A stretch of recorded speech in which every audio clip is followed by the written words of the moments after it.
Sharks, welcome to my classroom. My name is Brandi Dugal is the founder and CEO of the Fidget Game, who went from being a school teacher to winning a Shark Tank entrepreneur. When I pitched on Shark Tank, I was only 13 months in business.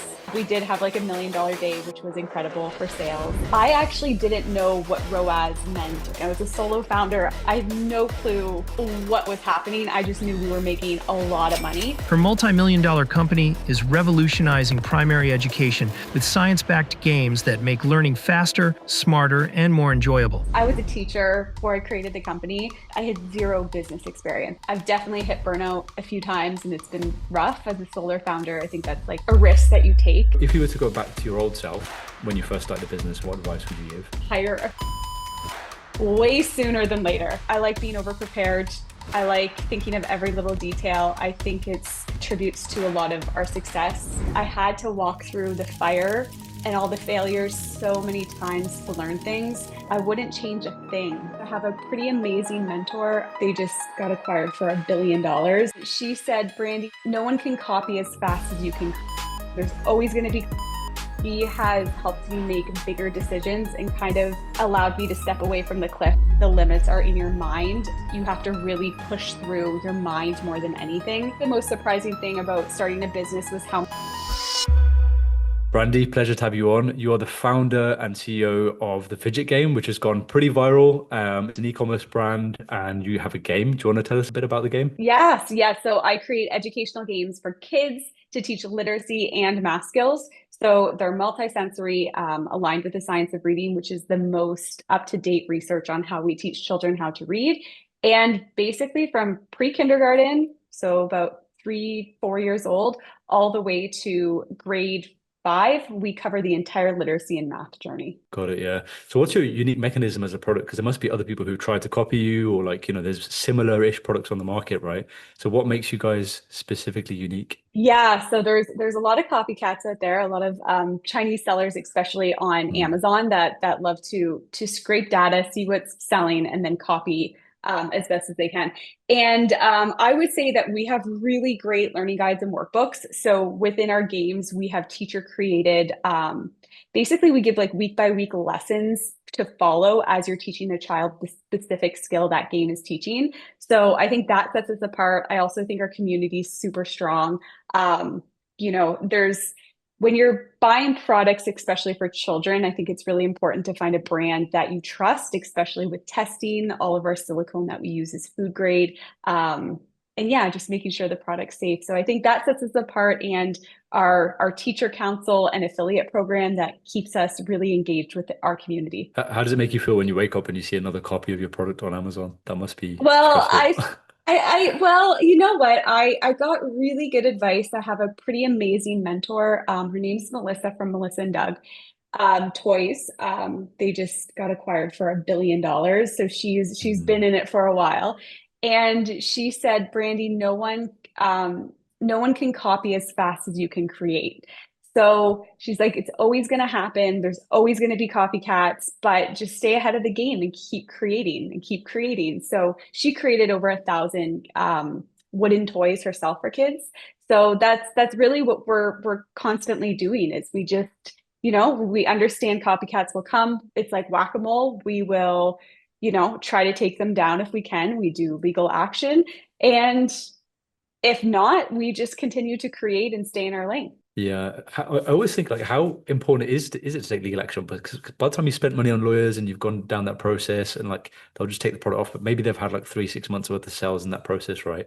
So do you pay too much attention to that, or is it something that you just do anyway, or do you just focus on the creation process? I think it's good to really have your defense system in place. So we really, it's actually not that difficult to take down someone for infringement. So usually we just send our lawyer to send the first letter and we warn them and they'll take it down. And if they don't, we just keep pushing and pushing and pushing. And I think it's worth the money and the cause, because if you don't, then they'll come after your brand for the next product that you create that goes viral or that's a hit. So it's really just setting that precedent of don't mess with us. We're gonna come after you. So Yeah. yeah, Yeah. I think what you said is accurate about the process of creation being the thing that sets you apart. And yeah, I think in the pre-call you mentioned that you've taken the time to deliver your product down significantly. So do you want to talk through that? Like it used to be quite long, and then you got it down way shorter. And I think for me, like personally, running businesses, the rate of experimentation is one of the most important things. And if you can experiment very quickly and test things, it means you're going to be successful. So just talk me through that yeah. mindset and how you've practically gone about doing that. Yeah, so it's really interesting. We have educators on our teams that do curriculum development. So we make sure all of our games are aligned with curriculum. And so that means US and Canada state standards, provincial standards. We're actually launching in UK and ensuring we're aligned with all UK standards as well. And and what we do is we actually can create a game in a week. And that's thanks to AI. So it used to take us about a month from idea to finished product. It would take about a month, which is still really fast. So if you ask anyone who's in game development, that's like pretty rapid fast, but I like to move fast. And right now we've gotten that down to a week that it takes for after we come up with the idea. So usually we do a week of game idea, strategy, theming, like we sit there. It's the most fun. And then we hand that over to our graphic designers, and then we give them a week to complete the entire product, meaning it's ready to be sent for a sample for us to then send to our community to get feedback on. So really, we've cut down our time from a month and a half to, I guess, to 2 weeks in total. And yeah, that's thanks to AI. It's really easy to create beautiful artwork, and our graphic designers are doing amazing using Midjourney and other platforms. Also ensuring that they are adding their unique twist to it as well, to make sure we're not infringing on any images. So we're really cognizant and careful with that. But yeah, it's great. And what kind of impact does it had on the business in terms of being able to experiment so quickly using AI? Yeah, so we got a deal with a pretty big buyer, and they were like, we just don't need literacy, but we need math games, and we want them for this back to school season. So that was in February, and we were able to actually create 12 math games in like 2 months. So we're able to move really quickly, and we're able to see trends on the market and go, yeah, I think this is something we can do. And we can do it like that, like in a snap of a finger. So it's really exciting, and it's really great for growth. However, you have to be careful you don't grow too fast, right? We have these I think there has to be some road stops that you check in with yourself, because with AI, you just can move so incredibly fast, almost too fast than maybe you have the resources for or that you can grow. So these little speed bumps, I think, are really helpful to check in and be like, wait, do we need to create 20 games this year, or can we just create 10? What makes sense? Yeah, it's because like when you try and scale a business and your revenue's going up and you're getting more sales, like operationally, you need to be able to support the growth as well. And Yeah. I often find that if the business is growing, but operations haven't yet caught up yet, it causes too much stress. It's like all of a sudden, Yeah. like I have to jump in and do so many different things that I don't want to do. Yeah. And I think if you kind of want to build it in steps, it's like you have a burst of revenue growth and you build up your operations, and you kind of take those in steps. At least that's my take on it. And I know you've Yeah. got a fully remote team that you've built over the last few years. How is it working with a remote team? Because I have a preference for doing things a bit hybrid, so having an office and then also having some remote. But how do you find that dynamic? I love it. I am like a severe introvert, so I love not having to be around people all day, to be honest. It's very Mm. nice. I also love working from home. I work some days I work really long hours, and it's just nice to, go and grab food from my fridge. I don't know. I really love it. I would say the challenges are, yeah, like communication, really not like vibing on an idea, but we do offsites a few times a year, I think, which is really helpful. And I think you just got to have your systems in place. Like we have Slack, but then we do a lot of organization on Monday.com. We've figured out a way where we communicate. We do Monday morning coffee calls every week to sync in. So, I think you just have to put a lot of effort into creating a culture that works. Yeah. Yeah, well, one thing I'm big on is like ad production, and so we make ads, right? So that's what I'm always focused on is like the system and the process behind like getting it to be as smooth and operationally as good as you can be. Often Yeah. you'll have a mega plan on like how you're going to get it done, and it's going to go from this person to that person, but it never quite ends up going that smoothly. Like what is your system and process for ad production, for landing page production? Oh, So let's say the marketing side of things. yeah, that's a great question because that's been a big pain point. We do a ton of Meta and Google ads and Amazon ads. So actually, we have an in-house team for creative product for everything. Everything we do is all in-house. And when we do those offsites, it's really interesting because we film. So we rent out classrooms, we rent out a really nice house, and we book in. It's really intense. We book in tons of actresses, tons of kids to come play our games, and we shoot a bunch of B-roll and a bunch of basically to last us for 6 months. So then we take that and we have, let's say we're doing it for 10 games. We take that and that's all of our content for the next 6 months. And we have video editors, we have graphic designers to make really great statics. And then we test about 50 ads a week on Meta, and we keep that flywheel going, and it's really effective, and constantly iterating and figuring out what's working, what doesn't work. It's always a surprise with Meta. You think something's going to work and it doesn't. So, Yeah. so that's kind of how we do it. And it's really great. I think it's really important to have that offsite though, where we bring people in and we shoot our ads. And do you find that, so that's an interesting kind of take on it, because I know that a lot of brands that we work with or brands we've scaled over the years have done a lot more, let's say UGC, they've sent, briefs out every single week or every other week, they get regular content coming back in. But you found the process of actually controlling it and doing it every 6 months and kind of really doubling down on that's your focus for that period of time. That works better for you? Well, I think I'm like such a micromanager that when I get UGC and it's just not the way I want it, and we, sent the free game and we paid and we did everything, and then they're just not as excited, or their facial expressions aren't exactly the way I think they should be. I can struggle with that. But we do also do a lot of UGC work, and we have affiliate programs and we work a lot with our affiliates. And I honestly have been testing for 3 years now, and maybe we've had 2 to 3 winners of UGC content that has worked. But when we're like at the offsite filming and micromanaging that content, Mm. I find it to be the best. We find the most winners with that. Yeah, yeah. Yeah. The devil's in the detail, right? And as a brand owner, you're the one who knows your audience better than anybody else. And just sending your product to a content creator who maybe it's the first time they're playing with, maybe they don't even play games, maybe they're not even the Yeah. exact target demographic. I find that your content isn't always hitting the nail on the head. Because I mean, a lot of people use content creators and it has its place, but I mean, the fact that you said that you only had 2 or 3 winning ads off the back of creators just says it all, right? Yeah, yeah, it's hard. Actually, the ones that do best are usually like more organic, that they randomly post and we're just like, hey, do you mind if we run this as an ad and like, tag you in it? Those are actually the ones that usually do best. But the ones that we were like actually actively trying to find people for ads, we haven't found, maybe we just haven't found the right people, but it just seems to not have worked for us. Yeah, it's for us, it's a numbers game. So like, I mean, I'll give you an example of a brand that we work with where we tested like over 100 content creators over a couple of years. And I can tell you now, only the top 3 or 4 content creators work. And that's after Yeah. testing like 100 plus. And Yeah. those ones work on a consistent basis again and again and again. And I've Makes seen sense. other ad accounts where, they've tested hundreds of creators and it's just one that's carrying the whole account. I Yes. I saw a supplement brand that had like 60% of their spend going through one person's page. And it's the numbers are insane, and I think it's because that person just really understood the audience, understood the product, and it's as a founder of a business, you're the one who's got the best chance of doing that. And Yeah. a question I had: do you get yourself in the content a lot? Do you find that's useful? Do you actually make the content yourself Yeah. with your own phone, and are you shooting it, or are you getting other people in the shots?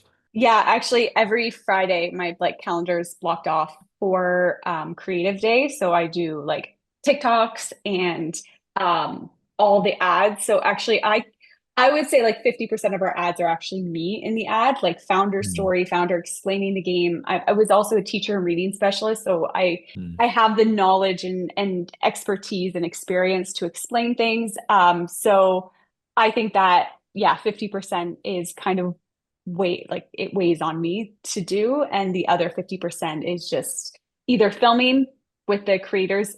We always fly to Orlando and we have the same really actresses and actors that come, which is Mm, great. So you're right. There's like certain people or personalities I think that just really hit it on the camera, or mm, there's something trusting about them, or something that customers feel a connection to. It's really mm, fascinating because I can't really completely understand why one works over the other, but mm. somehow it just happens. Yeah, a lot of founders are really kind of uncomfortable getting on the camera, and maybe naturally they're just not good content creators or they can't make the content right. But I always encourage them to do so. So like, I mean, I run the company here, but I still make content. Like, if I remember going on a trip once, we had a luggage brand we were working with, and I just made content because it was fun, a fun thing to do.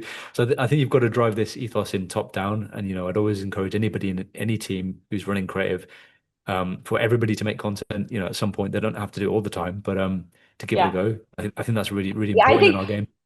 honestly, and I've done like just one-offs where I'm like, oh, I'm excited. I'm just going to do a review of all the games we brought to life in 2024. So I did that last year, and didn't plan it. A lot of the ads I don't plan. I just think, what would people want to hear, and what information or knowledge would you want if your child's struggling Mm. to read, or you're a teacher and you're looking for low prep resources for your classroom.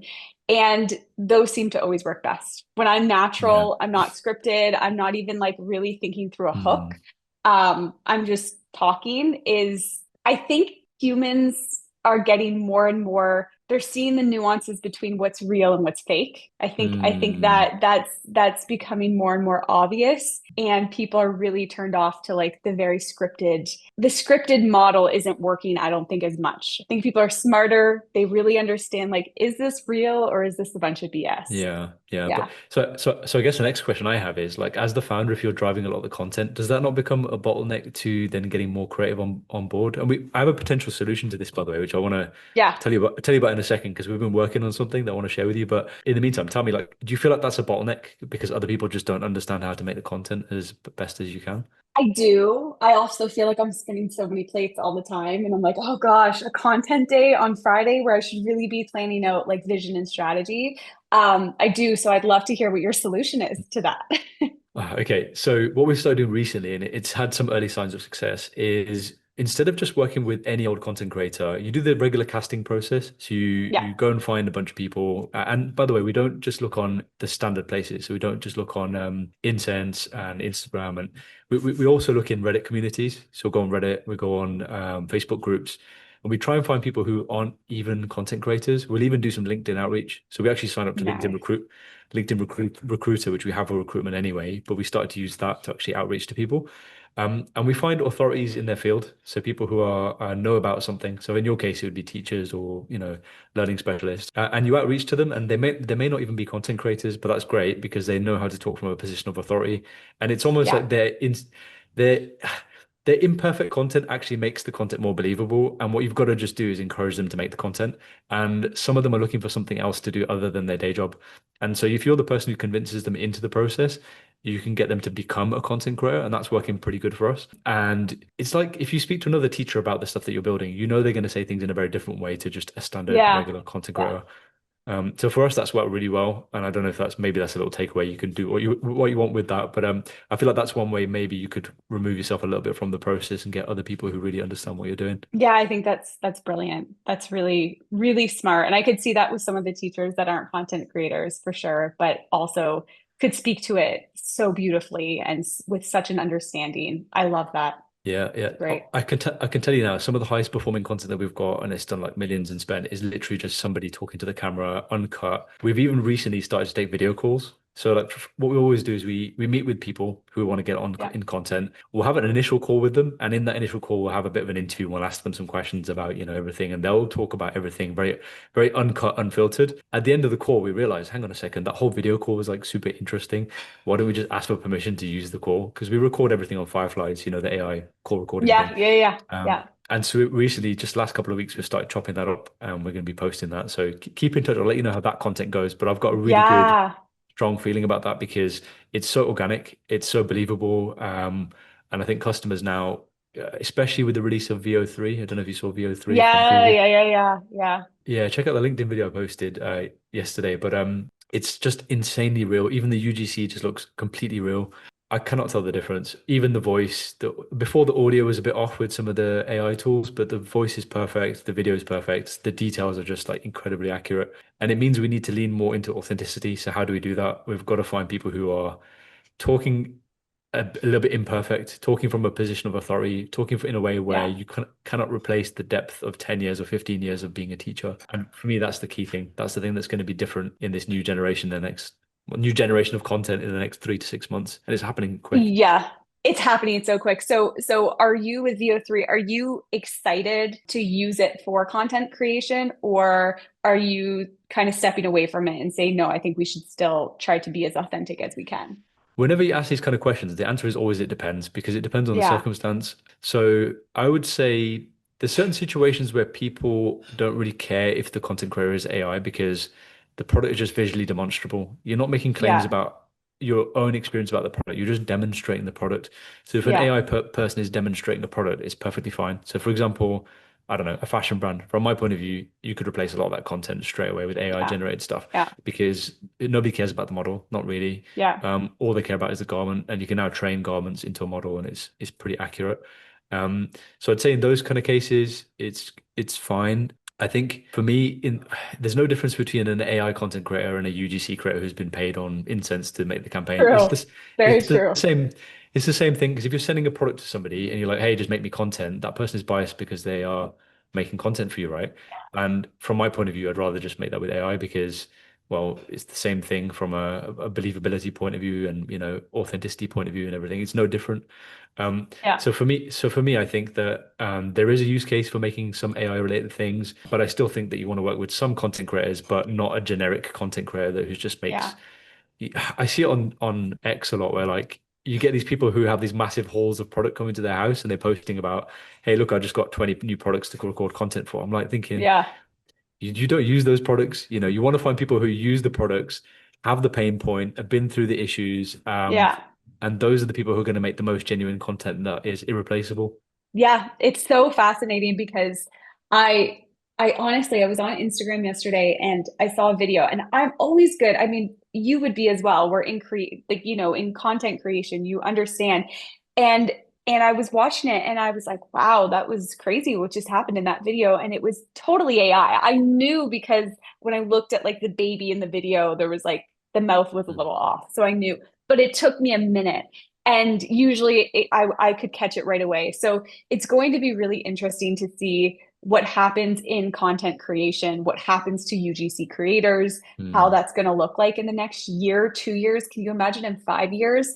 And I do think authenticity is going to win. I think what's going to happen, this is my prediction, is that in 6 months to 12 months, what's going to work best is kind of like that white labeling where you run an ad on Meta, but you have the Mm. influencer handle there so they can check to their profile and check that they're a real person with real content. And Mm. I think that's the direction we're starting to head in because that makes more Mm. sense. And I just think people are going to lose trust in everything in brands.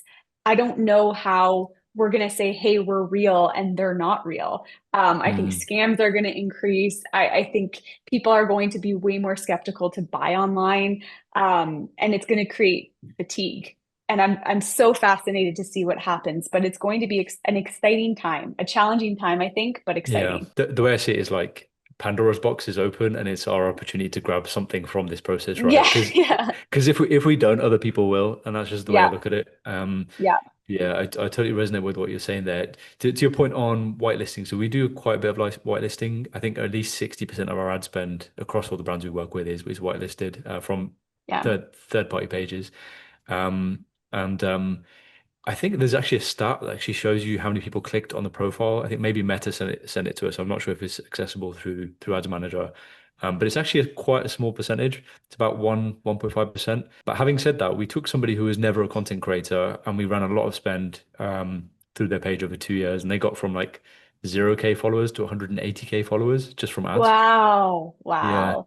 If you look at their page, you think this is not a page of somebody who's got 180K followers because it's Yeah, I'd say under curated is how I'd describe it. yeah, But clearly that 1.5% of people who are going from the ad, clicking on the page, looked at the page, have followed it.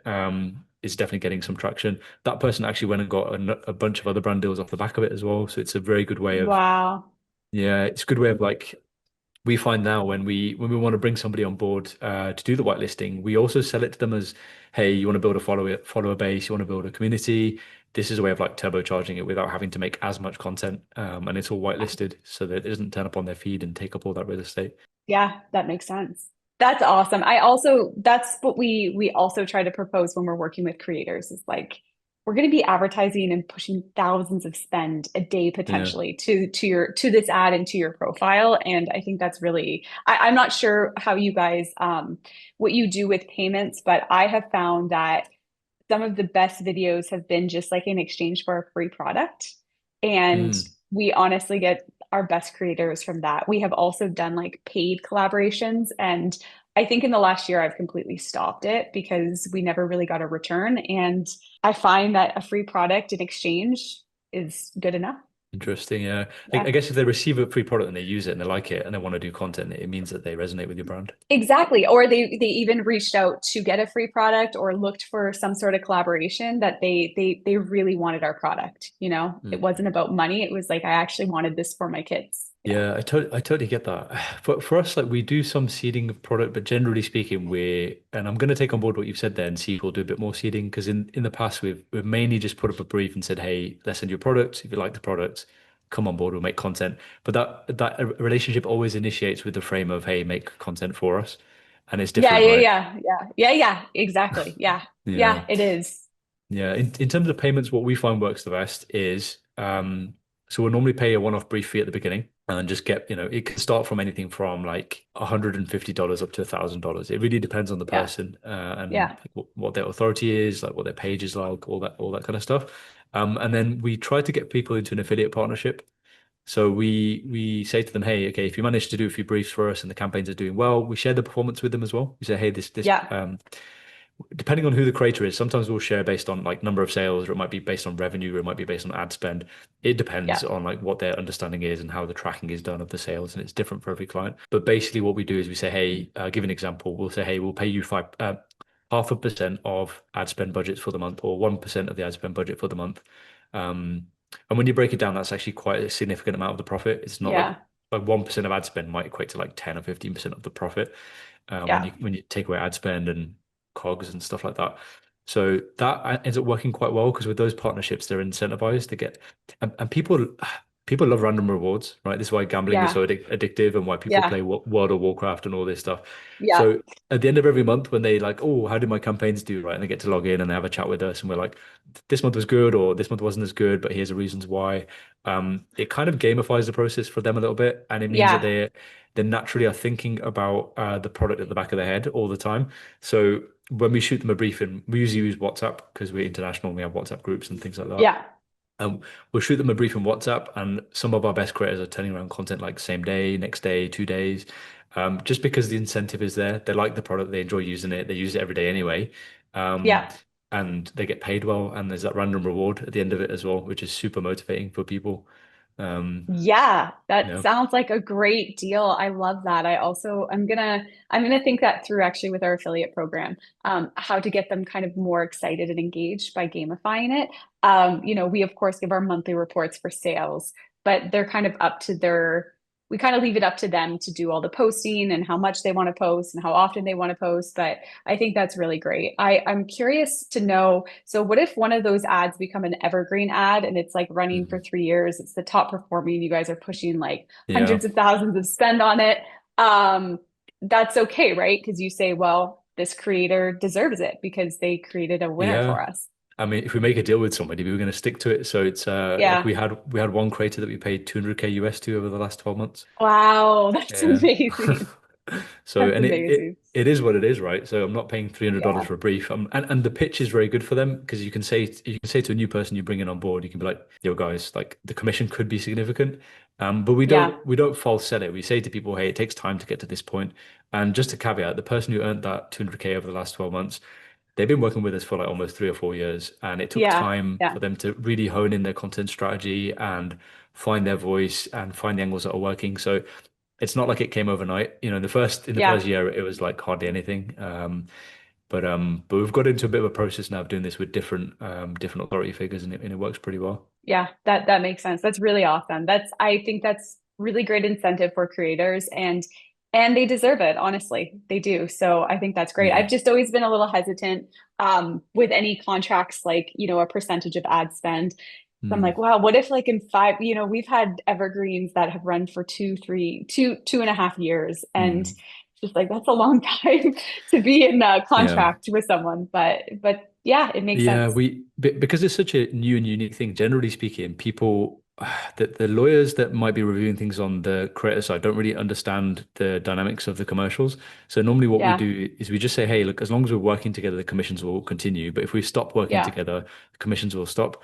And that naturally gives them an incentive to actually keep working with us as well. There's that that makes constant sense. like Yeah, there's that constant thing like, oh, hey, we've got old ads that are still working. I want us to ground to next month, the month after, and it holds them accountable for giving us new content as well. Because when we send them yeah, a brief, we're like, hey, this whole dynamic is based on the relationship of like we've got an agreement between us, and if the agreement yeah, doesn't work, we can switch to somebody else, but we don't want to because we've built a rapport. And so there's that whole kind of like you've got to have a carrot and a stick, right? There's always got to be that, yeah, yeah. but both elements. And so like I think it works. It works pretty well overall. That makes sense. That's Yeah. really, really fascinating. I like it. I like that approach. I'm going to brainstorm that. Go for it. Yeah. If you want to jam on it Yeah, afterwards, we can talk about it more afterwards. But yeah, okay. How do we went deep into content creators here? So I know. where do we go from here? Tell me more about the background of the business because I know you guys were on Shark's Tank and I know that you Yes, didn't take the investment in the end. And like yes, just talk me through the experience. I know you mentioned when you got onto Shark's Tank, the sales like went through the roof. You were doing like $1 million days, and crazy stuff like yeah. that. How was it and how do you feel after? Yeah, so it was a great experience. So, well, first of all, I was a teacher before I created the company. So I had zero business experience. I had nothing under my belt. And when I pitched on Shark Tank, I was only 13 months in business. So I actually didn't know what ROAS meant or cost to acquire a customer. I did all of that a month before I pitched on Shark Tank, which was great because I launched my product. I knew it was selling like crazy. Like I didn't know what I was doing. I was a solo founder. I had no clue what was happening. I just knew we were making a lot of money. And then, and I was trying to learn as fast as I could with the sales. But Shark Tank was amazing because I learned everything because of Shark Tank, because I'm a perfectionist. So I had to know every single part of my business, which was phenomenal. So Shark Tank was like a business degree in a month, is what it felt like. And then I pitched on Shark Tank. And yeah, like it's such a crazy experience because you pitch and then you wait to see if you air. You only have a 50-50 shot after you pitch to the sharks to see if they chose you to air or not. Was your episode good enough? Were you interesting enough to air? So that's a wild experience to put all this work in. You go on and then you're like, I don't even know if they're going to air my episode. So it was really great when they aired it. They aired it a week before Black Friday, which was wild. Mm. And they gave you 2 weeks notice. So I was like, am I going to have enough inventory for this? Luckily, I kind of was keeping inventory pretty high for Q4 anyways. So yeah, it was great. And then, yeah, we did have like $1 million day, which was incredible for sales. It was great. But what happens is before I went on Shark Tank, we were doing really well. We had a little like bump, and then after Shark Tank, we continued to do well. And I don't know if we can attribute a lot of it to Shark Tank. However, we got, when we talk to buyers and when we talk to clients and school districts, it's a really good selling point to be like, we were on Shark Tank, we were a Mm. real brand. And to add to that, our creatives, we pull that Shark Tank card all the time. It works. So Yeah. do you use the Shark Tank content in your ads itself, or do you mention the name, or do you use the clips, and how does that work? Yeah, yeah. We mentioned the name of like, I was on Shark Tank, and then I'll like point Mhm. to me, on Shark Tank, and then I'll talk through things. That hooks people right away. The clips do well. Other people have posted our clips on TikTok, and they'll do like millions of views. And then, we see a bump in all of our sales. So there's things you can really extract the juice from being on Shark Tank in a lot of different ways, Mm, which is really great. I think it's the best commercial I could have ever been on. interesting. When was it? Yeah. Was that a few years ago now or That was November 2023. remember? And do you still see the impact now, you think? Yeah, well, we had a few like episode re-airs, and then we see like a spike in sales. And then we'll see a Mm, spike in sales. And we'll be like, oh, did what happened? I think recently ABC like did our a live, I don't know, a live episode, and they used our episode for a re-air, and then we saw a bump in sales. So mm. yeah, it kind of, and then we're on Hulu. I think we launch on Hulu in a couple months, and then hopefully we'll see a little spike then. So yeah, it's like years and years of continued Mm. impact, which is great. Interesting. You said something there about being a perfectionist, and I can resonate with what you're saying, right? When you've got something big to prepare for, I'm the same, right? I want to know every single detail, A to Z, like everything, everything about it, so that I can be fully Yeah. prepared. And like I work with people sometimes who are like the opposite, right? They just kind of like they go for it. I'm also kind of a bit unplanned sometimes, but like how do you feel? Do you think it slows you down being a perfectionist sometimes, or do you think it's a good thing or a bad thing? When is it good? When is it bad? When do you get stuck? That's what I want to know. Um, I think it's a good and bad. I think it's a good, overall, I would say it's worked in my favor like 80% of the time, and then 20% it's like, oh, Brandi, you gotta like step away and let this go. Or, Mm, I've definitely hit burnout a few times, and it's been rough as a solar founder. I think that's like a risk that you take when you're bearing all of it on you. And then if you're a perfectionist and you're like too much in the weeds and the details, I think that's really detrimental for my health, for the company's health, for everything. So I'm really mindful of that. But honestly, I like being over prepared. I like thinking of every little detail. I think it's attributes to a lot of our success is being obsessed with detail, obsessed with over preparing for buyer calls and making sure we cover every little detail they want to hear to the most perfect way we can.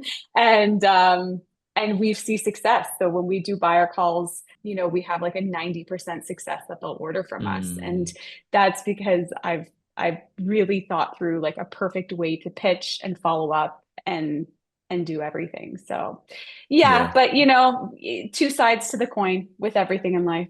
Yeah, it's like because I keep getting the advice from everybody that rate of experimentation is one of the key things that makes your business successful. And we talked about this before, Yeah. right? And I think perfectionism sometimes can make it slower to test things because you want to get things exactly perfectly right. For me, like in the example that you gave about having a buyer pitch, you've got a deadline, so you know that you've got to just get it done by that time. So you put in the maximum effort that Hmm. you can by that deadline. But when you're a founder, that's like just you're just accountable to yourself, right? There's no actual deadline for doing work day to day. Yeah, yeah, And yeah, it yeah. it's kind of a weird place to be, right? Because sometimes you just could get away with doing nothing or doing something or like just pushing it till next week. Like how I want to know, and you mentioned you had a billion dollar mentor. I'll call it that because she's had an exit for $1 billion. But Yeah. if your how much has your mentor contributed towards your accountability, and how do you create accountability systems around you? Yeah, that's a great question. So I'm obsessed with accountability. I am like extremely scheduled. I think it's probably why I'm single. It's probably really painful to date someone like me because I'm really scheduled, and I have a list every day, and that list gets done. And I push myself pretty hard. I mean, there are moments where I'm like, Brandi, your brain's done, and you're gonna do way better if you just push it to Saturday morning to focus on. But I keep myself very accountable. I have a lot of, I would say a lot of grit and a lot of accountability, because if I don't do something, I feel pretty bad about myself. So I'm in therapy for things like this because it's a Mm, lot to take on. But I think my lists are really important. And every Friday on like we use Monday. So I have a board there.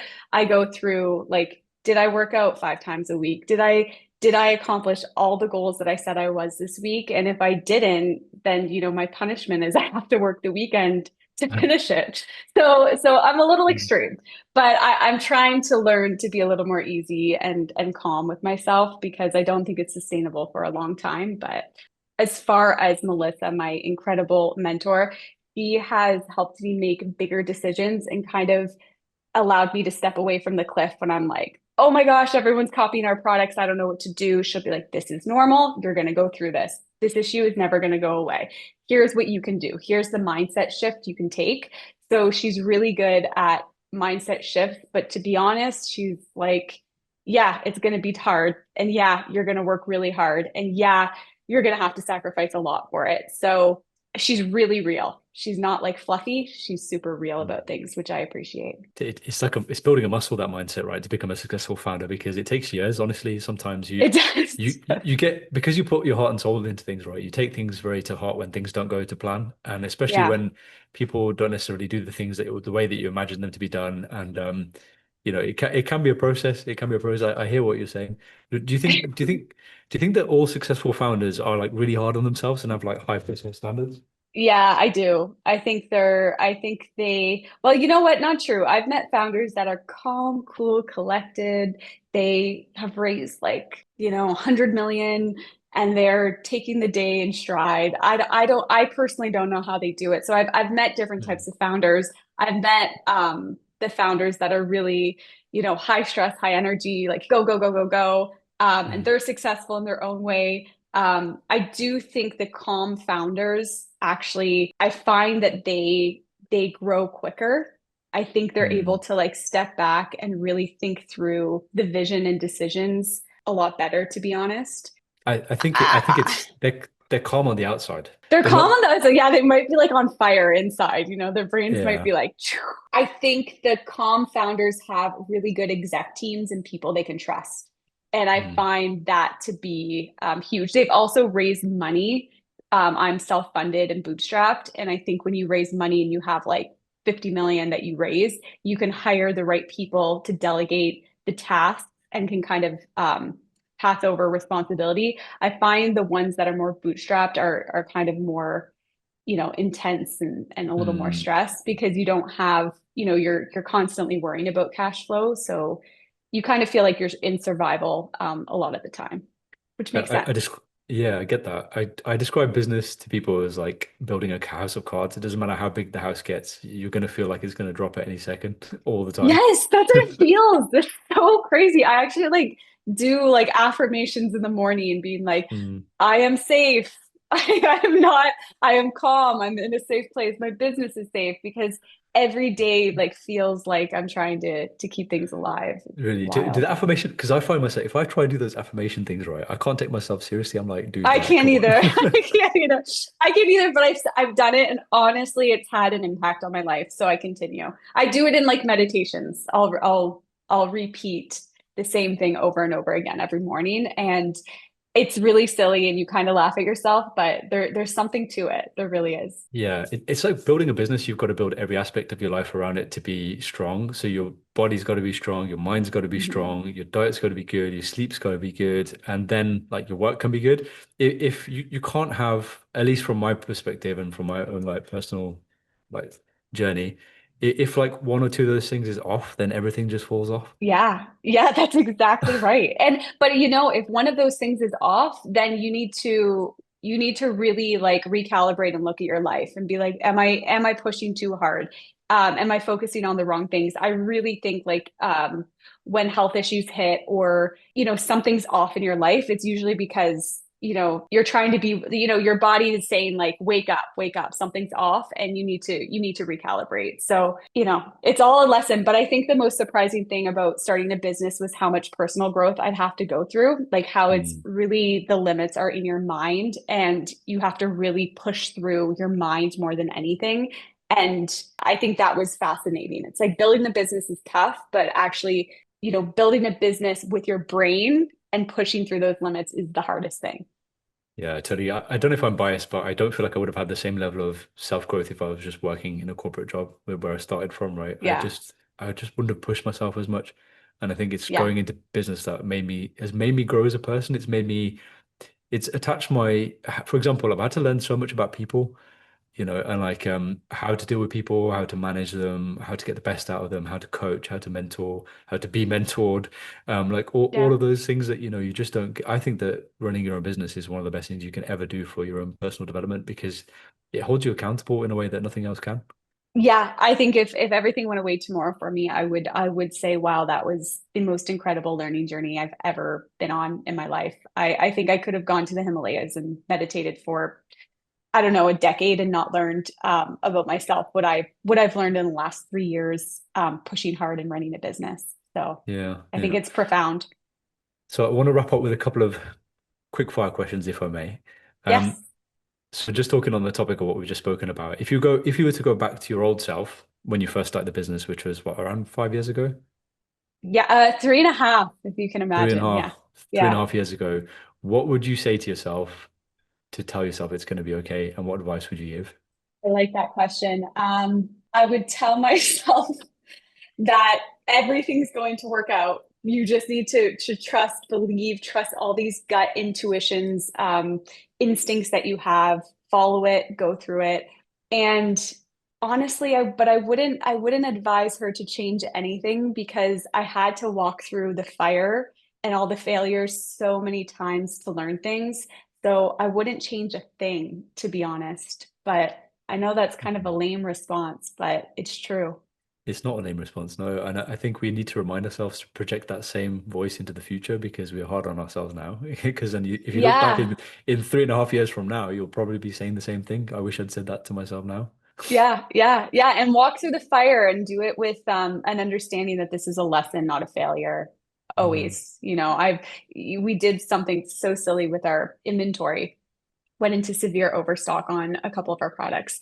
And that experience helped me understand inventory. Like now I'm obsessed with inventory. I know every little part of inventory and inventory management, but I think these things are really good. They happen for a reason and they help you understand your mm. business better. So many people get the cash thing wrong in business, and I've seen so many ecom founders have a good product market fit, and fail because they couldn't pay their tax bill because they forgot that they had to Yeah, pay tax, exactly. Yeah. or they just didn't stock up for Black Friday, or like they just had a bunch of Yeah. returns, and like, or I think a lot of it's an underestimated skill. Everyone talks about the marketing, they talk about the acquisition, costs and how to do the ads and the landing pages and the website, and they just forget how to do cash management and like Yeah.